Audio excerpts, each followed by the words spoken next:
Hi everyone, this is Jim and welcome back to my YouTube channel. At ito na nga, nanalo na naman si Barbie. Actually, pinost ko na dati ito. Nanalo siya sa Gawad La Salianeta ng award. So, our post ng Barbie Natic sabi, our Kapuso Primetime Princess Barbie Fortesa is officially awarded today, January 29, 2024, as the most outstanding actress for Maria Clara and Ibarra at the 6th Gawad La Salianeta. You are truly recognized as a great and versatile actress. We're looking forward to seeing you in Pulang Araw. At nilike ngayon ni Barbie Fortesa sa Instagram. Let's watch this. Let us proceed to the award of our most outstanding actress. And the winner is Miss Barbie Fortesa for Maria Clara at Ibarra. We'd like to call on a representative for Miss Barbie Fortesa.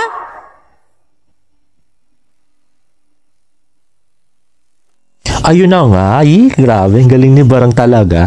At tweet nga si Barbie na maraming salamat po sa paniniwala at may crying at pray nga na emoji. Ay, sayang, wala siya. Bakit kaya Grabe. Ang ganda sana lang panoorin magkasama ni David na naman na umakyat ng stage dahil actually nanalo din si David, guys. Ito na nga, may pray at heart emoji si David. Post ng David's Advocate, Gawad La Salianeta 2024 Green Seal Awardee, Seal for Lasallian Excellence as a Communicator Awardee. May special award si David. Let's watch this. Is a popular Filipino actor, model, and youth influencer. He finished college at the La Salle College of St. Benilde with the degree of Bachelor of Science and Business Administration, major in Computer Application in 2016. You can play the video greeting from Sir David Licauco. Hi to my fellow Lasallians, it's David Licauco. I'm super honored and thrilled to receive this Zeal for Lasallians Excellence Award. Super appreciated and maraming salamat sa 6th Gawad La Salianeta for the recognition. Sana ay makagbisita ako dyan sa inyo and God bless you.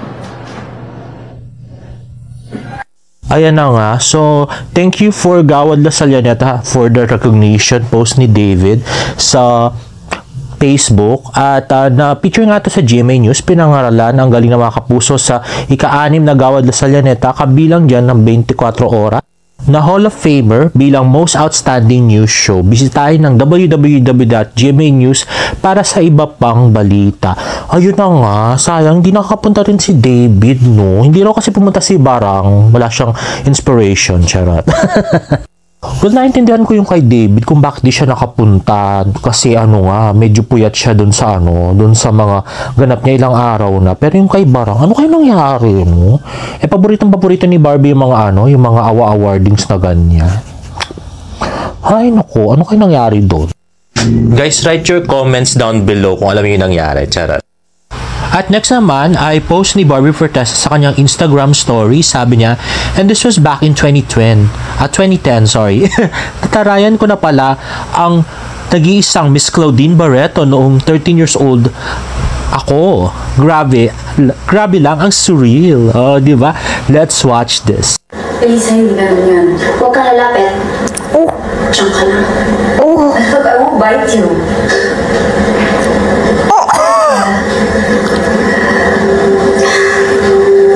Gusto ko lang maging magkaibigan tayo. Meron ka bang gustong malaman tungkol sa akin? Wala na. Alam ko naman kung nasaan si Daddy because you're a gold digger. Hindi totoo yan. Hindi totoo? Huwag mo akong gawing tanga. Kailan na ba nagkakalala yung Daddy tapos pinakasama kami na? Ang bilis mag-dialogue ni girl. Siguro kinagayin mo siya para makatahan mo kami, Oh gosh. Elisa, maayos ang buhay ko nang makilala. Ganito pala role ko dito. Oh my gosh! Meron akong maliit na recruitment agency. Hindi ako mapapasilaw sa pera ng daddy mo. Okay. Oh gosh. At ayun na nga, no, batang-bata pa lang si Barang, magaling na talagang mag-arte. Grabe, bigay todo. At ano, reaction video pala ni Barang to, no? Ba't yung ano, sino ka man, walang reaction video. Sana may reaction video rin sila nanonood din ni David, no? Yung mga sweet scenes nila. Nakakakilig siguro yan.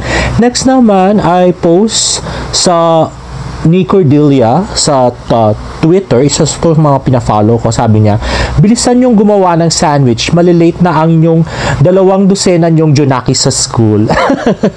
Grabe yung imagination ni Cordelia, no? Let's watch this. Tapos, lalagyan po natin ng scrambled eggs. Oh, kailangan kita? Gigi, di ba yung scrambled egg na yan? Niluto with Maggi sarap? Minutes pa. Yan na? Okay, tapos, pagkatapos Okay. 30 seconds. Close the pen. Tapos, lagyan mo ng spring onion. Ayun na nga, alagang Barbie Portesa. Grabe, no?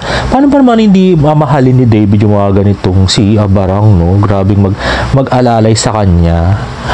Talagang si Barbie ang katulong niya, tagapagturo, all around, taga-alalay kay David, no? Grabe. Kaya, siya na talaga dapat ang endgame mo, David. Wala nang iba. Hindi yung mga 19-year-old na na may yung kayamanan lang galing sa magulang. Charot. Anyway, sabi nga ni Mariel, watch the video as a concrete evidence of this statement. Everything is easier with Barbie. Ay, grabe. Oo, nakakilig yung video na yun. Sana mas mahaba yung video, no? Gusto ko mapanood yung buong video ng performance nila doon sa Maggie, no? Sana i-upload naman ng Maggie, no? Maggie, calling Maggie. Charot. O diba, napaka-cute nitong picture na to. Please lang kita yung happiness ni Barang, no? At si David din. At ito din, no? Ang cute ni Barang dito sa di sa Mega, no? Ang ganda ng ayos ng buko niya dito. At yan na nga, yung tinginan nila. Picture pa lang, talaga nakakilig na talaga sila. Grabe. At ito nga yung backstage at talagang close na close talaga si Barbie at saka si David. Ayan na nga. Parang ang taba ni Barang dun, no? Sa picture na yon. At ito naman, happiness nila sa Kapuso profiles.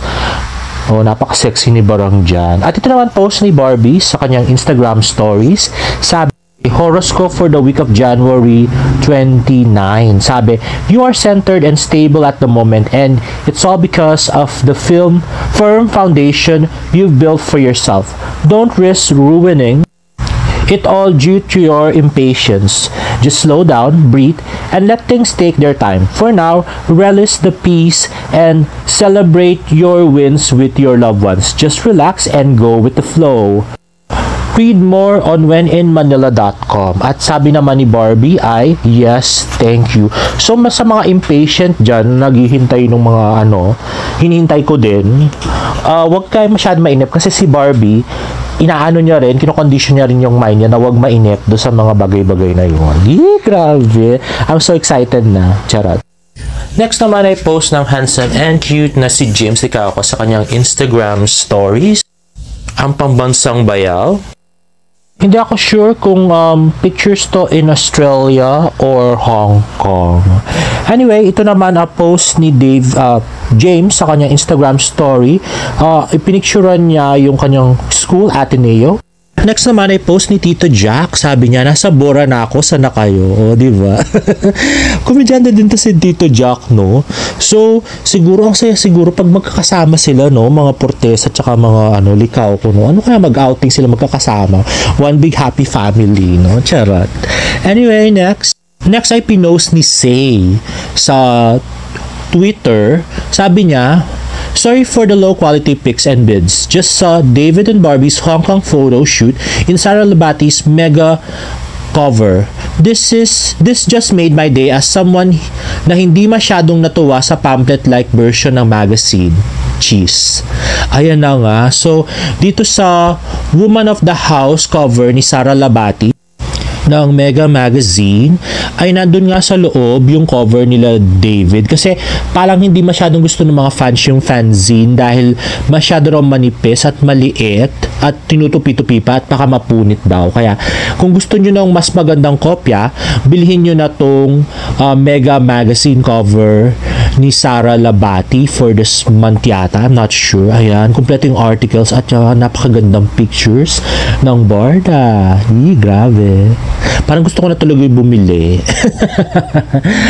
Ayan, bili na guys ng Mega Magazine cover ni Sara Labati na inside naman yung Barda. At ito naman, more pictures and videos of David Licauco in some Bales and in South Cotabato. Let's watch. See you, Idol Candelarians and the people of Zambales. It's David Licauco and sana ay bumisita kayo ng Candelaria. Napakaganda at tahimik and sana ay naibisitahin yung tindahan ni Juan. And yun ang God bless you all. Hi, Ms. Litch. Thank you so much sa flowers na binigay mo sa akin. Super appreciate it and galingan mo pa. I'm Miss Ivy, it's David Licauco. I hope to see you soon. Take care all. And this one naman ay post ni Leonard sa kanyang TikTok video ni James Licauco. Let's watch this. This is my alter ego. Anita Maxwin. Anita Maxwin. Ay na nga, ang super cute na si James. At next naman ay post ng Ishin Beauty. Don't miss out on the biggest sale event of the season. Join us for the payday sale campaign. Up to 20% off from January 29 to February 1, 2024. So, ayan, enjoy up to 20% off on all your favorite items. Get ready to shop till you drop and score amazing deals. Don't wait, mark your calendars and spread the word. Visit our TikTok shop. Ayan na nga, ang ating lovely couple. Charot. And another post by Kimons in Facebook, sabi, let this post remind you that it's time for a skincare regimen upgrade. Be a better version of you inside and out and power up your skincare by choosing our Kimons serums below. Vitamin C brightening and regenerating for even toned skin. Retinol Skin Renew for younger looking skin. Niacinamide Blemish Blur for blemish free skin. And Ultimate White Radiance for more radiant skin. Purchase yours today at Kimons Business Hubs by clicking the link below. At yun na nga, Watsons, available sa Watsons, Lazada, Shopee, and TikTok. Upgrade your skincare regimen. Uy, yung gapay ni David, saan sa napupunta. At ito naman, Voters' Choice Awards sa Facebook. Voting line for Philippine Hottest Men of the year 2024 is now officially open. There are 15 official nominees and only the top 10 with the highest votes will be posted. Mechanic, like and follow our page first, Voters' Choice Awards. Number of points, all reactions are valid. 1 react 20 points, 1 comment 30 points, 1 share 50 points, unlimited votes, TikTok react 100 points. The voting line will start on January 29 and up to February 4 at exactly 12 noon. At kasama nga sa nominees si David Licauco. So, vote na guys. At ito naman ay masayang TikTok video or Facebook video na pinost ni Joanne Piñote from Maria Clara and Ibarra. Let's watch this. Fidel? Yes po, Kapitana. Ano tong nababalitaan ko at nagkakagusto ka na kay Miss Clyde at balitang-balita na ninakawan mo siya ng halik, ha? Kapatantika, natural lang na ginagawa yun ng mga Ginoo sa mga babaeng napakaganda. Pero ibig bang sabihin na talagang ikaw ay umiibig na? Sa wakas? Sabi nga dati sa dating panahon, ang sinabi ay actions speak louder than words. Yun na lang ang masasabi ko, Kapitan. So, totoo.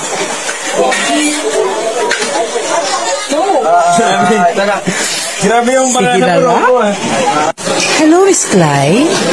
Ano po yun, Kapitana Tika? May itatanong ako sa'yo. Ikaw ba talaga'y nahulog na ang iyong pag-ibig kay Fidel?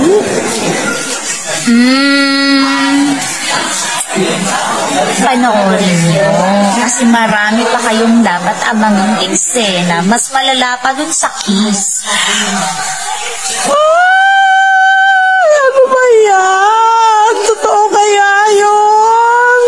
Sige na nga, aabangan ko yan.